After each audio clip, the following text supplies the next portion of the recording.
E nós seguimos com liberdade de opinião, saímos do Rio de Janeiro e vamos direto a Brasília para ouvir o jornalista Alexandre Garcia. Alexandre, boa quarta-feira, hein?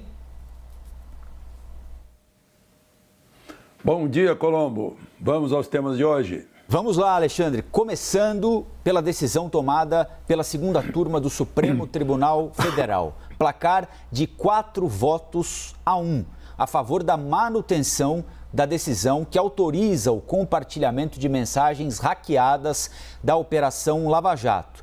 Serão compartilhadas, agora com autorização do Supremo, com a defesa do ex-presidente Lula, que foi condenado na operação no caso do triplex do Guarujá. São diálogos entre os procuradores da Lava Jato e entre os procuradores da Lava Jato e o então juiz do caso, Sérgio Moro. O relator do caso no Supremo, o ministro Lewandowski, defendeu que as conversas relativas a processos judiciais entre agentes do Estado não estão cobertas por sigilo e que, portanto, essas conversas feitas por aplicativos de mensagem também não estão. As decisões contra as quais se insurgem os peticionantes apenas autorizaram, fundadas no direito constitucional, em verdade universal, a ampla defesa e ao contraditório, o acesso a conteúdos apreendidos na operação spoofing relacionados direto ou indiretamente ao reclamante. Bom, acompanharam a tese do ministro Lewandowski os ministros Gilmar Mendes, Carmen Lúcia e Nunes Marques. O ministro Edson Fachin, que foi o relator da Operação Lava Jato no Supremo Tribunal Federal, foi o do 4-1. Ele foi o único a aceitar o recurso dos procuradores da Lava Jato que não queriam o compartilhamento das mensagens. Aliás, em nota, o Ministério Público Federal disse que o Supremo ainda não julgou se o material, se as mensagens são válidas ou se são autênticas e que essas mensagens podem ter sido adulteradas por quem as hackeou, pelos criminosos que tiveram acesso a elas. Também em nota, o ex-juiz Sérgio Moro afirmou que a utilização de provas ilícitas em processos vai contra a jurisprudência e que nenhuma do que ele chama de supostas mensagens retrata fraude processual, incriminação indevida de algum réu ou qualquer outro ato ilegal. Alexandre, queria que você falasse um pouquinho então sobre a tese vencedora no Supremo Tribunal Federal do ministro Lewandowski, que assume as mensagens e, mais do que isso, autoriza o compartilhamento delas com a defesa do ex-presidente Lula, que vai ou não utilizá-las na defesa do ex-presidente. Bom, eu ouvi aí que Lewandowski defendeu as conversas relativas a processos judiciais entre agentes estatais não estão cobertas pelo sigilo. Eu tenho a mania de acreditar no livrinho aqui, né, que foi feito pelos representantes do povo para ser a lei maior. E o livrinho diz no artigo 5º, é inviolável o sigilo da correspondência e das comunicações telegráficas, de dados de comunicações telefônicas, blá, blá, blá. Bom, tudo bem, né? É bom que a gente esclareça que isso não significa aceitar como prova, e sim ceder ao exame da defesa de Lula em mais um dos inumeráveis recursos desse processo. E é bom a gente lembrar também que já há uma divergência com outro tribunal. O Tribunal Superior de Justiça, que acho que foi na 5ª turma, decidiu não aceitar o pedido da defesa de receber esses dados, né? São diálogos obtidos por meio criminoso, né? Tanto que os criminosos foram presos, etc. Se a polícia fizesse isso, se a polícia grampeasse, sem autorização judicial, um criminoso, o criminoso fosse preso por isso, ele seria imediatamente solto, porque a prova seria uma prova ilícita, obtida de modo criminoso, né? Mas, enfim, essa decisão foi 4-1, só quem discordou foi o próprio relator da Lava Jato, ministro Fachin, vai para a defesa de Lula poder fazer mais um recurso, talvez desconsiderando a atitude, né,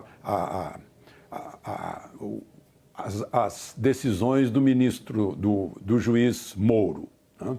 Isso vai beneficiar a defesa de Lula, sem dúvida, Embora possa mais tarde dizer, olha, não serve como prova porque foi obtido por meios ilícitos. Pode haver isso. Aí, como disse a ministra Carmen Lúcia lá no voto, ela disse, olha, o promotor já tem, a justiça já tem, então é justo que a defesa tenha. E agora eu anotei aqui, é muita ironia, e o Supremo vai ser perseguido por essa ironia sempre, né? Lewandowski disse que é uma parceria indevida entre juiz e promotor, que é revelada pelas mensagens. Eu disse que é irônico, porque no Supremo, juiz, promotor, investigador estão todos na mesma pessoa, naquele processo inconstitucional baseado no regimento interno das fake news, tudo na mesma pessoa. No entanto, não pode, disse Lewandowski, aproximação, parceria entre juiz e promotor. E quando juiz, promotor e investigador são a mesma pessoa, né? É um terrível paradoxo com que o Supremo tem que se defrontar. Agora, Alexandre, essa decisão de ontem, ela tem algum nexo, sinaliza alguma coisa para o julgamento da suspeição do ex-juiz Sérgio Moro na condenação do triplex ou não necessariamente?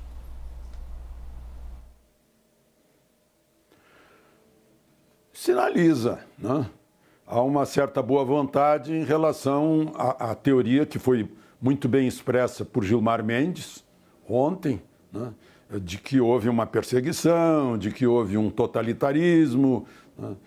Isso reforça a teoria de Gilmar Mendes. Então, dá uma certa sinalização, sim, né? Agora, é bom lembrar, né? As pessoas ficam, estão livrando o Lula.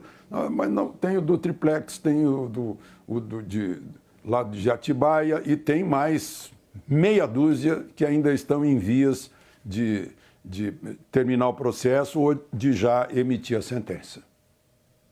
O presidente Bolsonaro comandou ontem uma reunião ministerial no Palácio do Planalto, um encontro que não tinha sido divulgado inicialmente na agenda pública do presidente e aparentemente foi uma reunião de rotina, trataram dos assuntos importantes do dia a dia do governo, campanha de vacinação, preço dos combustíveis, a tentativa de estabelecer regras para pagamento de um novo auxílio emergencial. O que chamou a atenção de muita gente, Alexandre, foi o fato de o vice, Hamilton Mourão, não ter sido convidado para a reunião. Nós perguntamos a ele o que ele achava de não ter sido convidado e ele disse que não se incomodou com isso. Vamos acompanhar. Não fui convidado, não fui chamado, né? Então acredito que o presidente julgou que era desnecessária a minha presença, só isso. E o senhor está incomodado com essa situação? Não estou incomodado, não. Bom, ao mesmo tempo, né, Alexandre, foi recuperado o passado recente da relação entre ambos. O vice-presidente Hamilton Mourão deu uma entrevista para o Igor Gadelha e para a Basília Rodrigues aqui, dizendo que gostaria de ser mais ouvido no governo, até para entender o que ele tem de fazer, o que ele não pode fazer. Depois, no dia seguinte, ele dá uma outra entrevista anunciando uma suposta reforma ministerial, inclusive a possível saída do ministro de Relações Exteriores, Ernesto Araújo. Aí vem o presidente e fala do palpiteiro, que quem troca ministro é ele, não um ou outro palpiteiro. Muita gente entendeu isso como uma referência ao vice Hamilton Mourão. Depois do surgimento daquelas mensagens de um assessor do vice, tentando combinar um café com o assessor de um deputado para falar de uma suposta substituição do presidente Bolsonaro. O assessor foi demitido pelo vice. Essa ausência na reunião é algo banal? Ele poderia ter sido chamado, não foi? Pode ser chamado para outra, não ir? Ou é algo além disso, Alexandre? Mas foi uma reunião ministerial. Ele não é ministro. Ele é vice-presidente da República, né? E tem só um presidente da República. O outro é vice-presidente da República. Não pode ter dois presidentes da República, porque senão dá confusão, né? Então, um é que fala como presidente da República. E eu fiz uma pesquisa das reuniões ministeriais dos outros presidentes, nunca ninguém reclamou da ausência do Marco Maciel, do Michel Temer, do José Alencar, né? E eu pego as fotografias e não os vejo lá. né? É reunião ministerial, é reunião de ministro, reunião de trabalho. Está aqui escrito, artigo 76 da Constituição, né? Para parar com essa coisa, né? Artigo 76. Poder Executivo é exercido pelo Presidente da República, auxiliado pelos ministros de Estado. Não é auxiliado pelo vice-presidente. E lá no artigo 79 diz, né, esse é o artigo do vice-presidente, substituirá o presidente em caso de impedimento. Parágrafo único. Presidente da República, o vice-presidente da República, além de outras atribuições que lhe forem conferidas por lei complementar, auxiliará o presidente sempre que for por ele convocado para missões especiais. E ele foi convocado para uma missão especial, que é presidir o Conselho da Amazônia, que tem reunião hoje às 11 horas da manhã. E o importante dessa reunião é que vai comparecer à reunião, porque é importante na reunião, o ministro do Meio Ambiente, Ricardo Salles. Aí sim, há uma certa divergência entre os dois, um certo problema, né? Ricardo Salles ontem lançou no Palácio do Planalto, com o presidente, o programa Adote um Parque, para atrair investimento para evitar fogo e desmatamento na Amazônia. Bom, mas voltemos ao caso aí vou aproveitar para dizer, né, houve uma reunião ministerial e não haverá reforma ministerial. Né? A reunião ministerial tratou do grande problema do governo de hoje, que é o preço dos combustíveis, né? E de definições aí sobre o auxílio emergencial, né? Sobre as pautas que estão correndo no Congresso, né? Sobre vacinação. Né? Então, não foi reunião do Conselho da República, nem do Conselho de Defesa Nacional, dos quais o vice-presidente da República é o número 1 da lista na formação do Conselho. Conselho da República e Conselho de Defesa Nacional.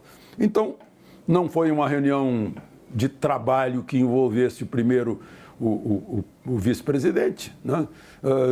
Na véspera da reunião do Conselho da Amazônia, uma reunião importante, agora de manhã, às 11 horas da manhã. Então, acho que estamos nos preocupando, como você falou da palavra banal, né, com algumas banalidades. A Anvisa aprovou por unanimidade normas que facilitam a entrada aqui no país de vacinas do COVAX Facility, que é aquele consórcio coordenado pela Organização Mundial da Saúde, que tem a finalidade de distribuir vacinas pelo mundo com uma atenção um pouco especial, mais especial aos emergentes, aos países mais pobres. Em nota, a Anvisa afirmou que a resolução aprovada dispensa o registro e a autorização temporária de uso emergencial dessas vacinas, porque elas já passaram por uma avaliação regulatória da Organização Mundial da Saúde e, portanto, nós podemos dispensar o que seria um retrabalho. É isso mesmo, Alexandre? Ou em algum momento a gente está facilitando, abrindo demais a porteira para alguma coisa que não possa ser tão segura? Não, todo mundo abriu a porteira, né? Porque é uma situação emergencial. Ninguém deu o carimbo de autorização definitiva, né? Está todo mundo considerando vacina experimental, né? Agora, o Brasil está no consórcio. O Brasil tem as regras do consórcio e aceitou as regras do consórcio. E pelo consórcio o Brasil vai receber 10 milhões, agora, neste ano, 10.672.800 doses de vacina. É da Oxford, AstraZeneca. Né? Ainda agora, até março, vai receber 1.600.000 doses. E ainda neste semestre vai receber 6 milhões de doses por esse consórcio COVAX. Né? Então, a Anvisa precisa autorizar. O consórcio já autorizou, os países integrantes do consórcio, são 135 países, autorizam também. O Brasil está nesse esforço mundial de vacinação, porque o esforço tem que ser mundial. Né?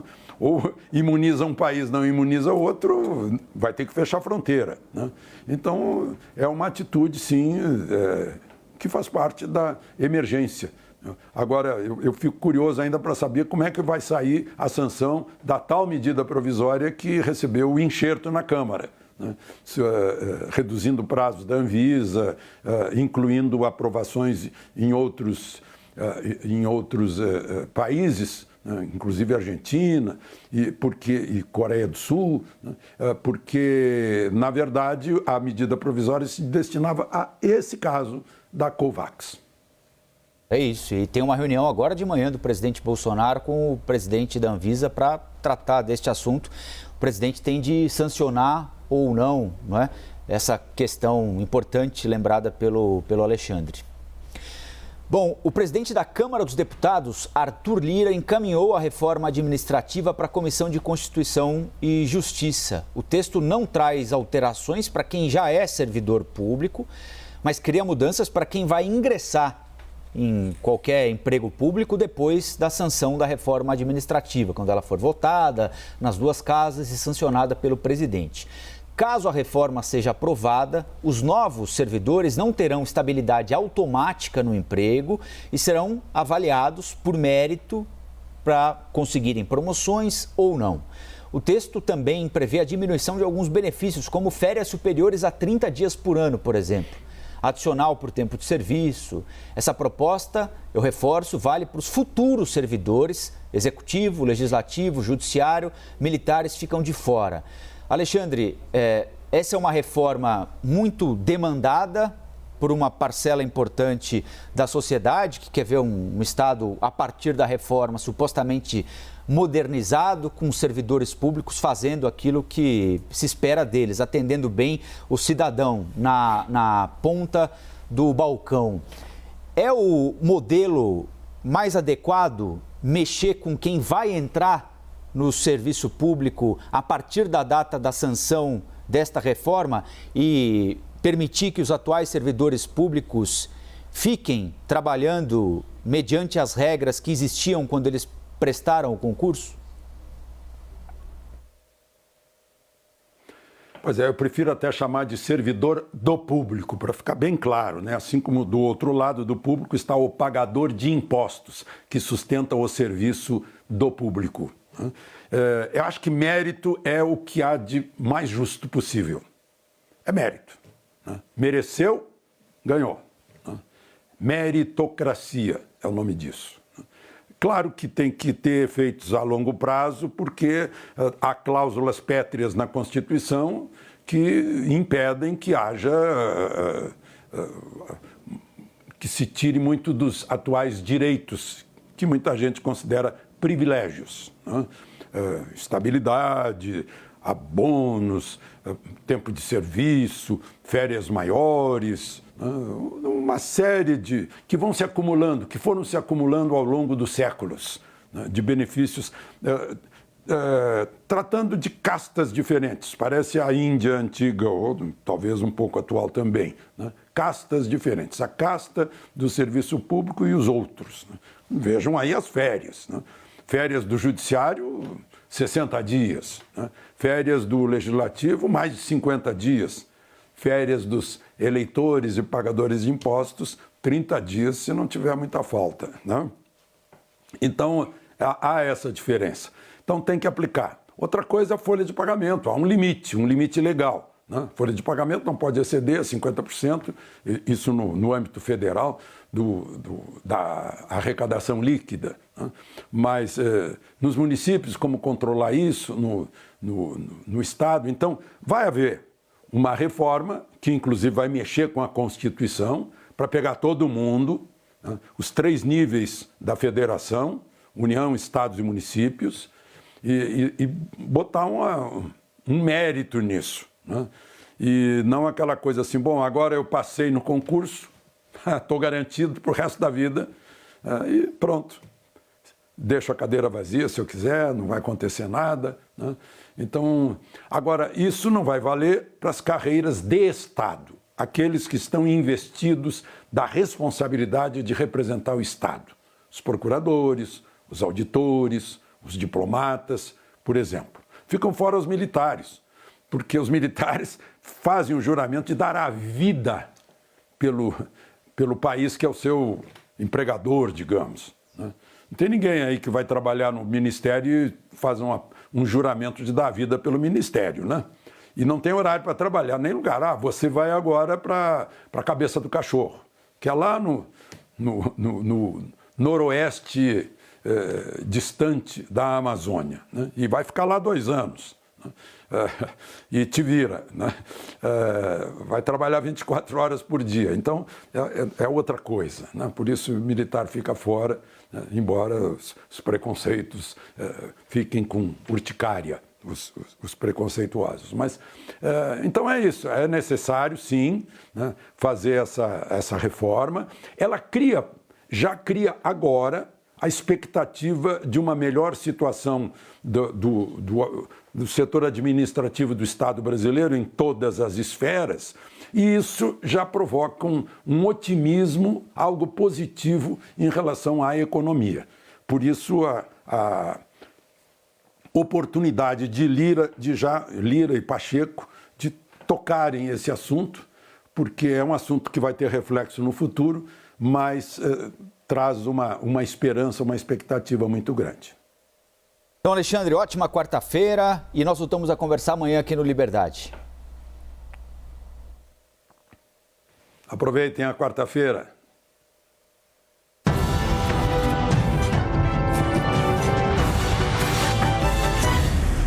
As opiniões emitidas pelos comentaristas do quadro não refletem necessariamente a posição da CNN.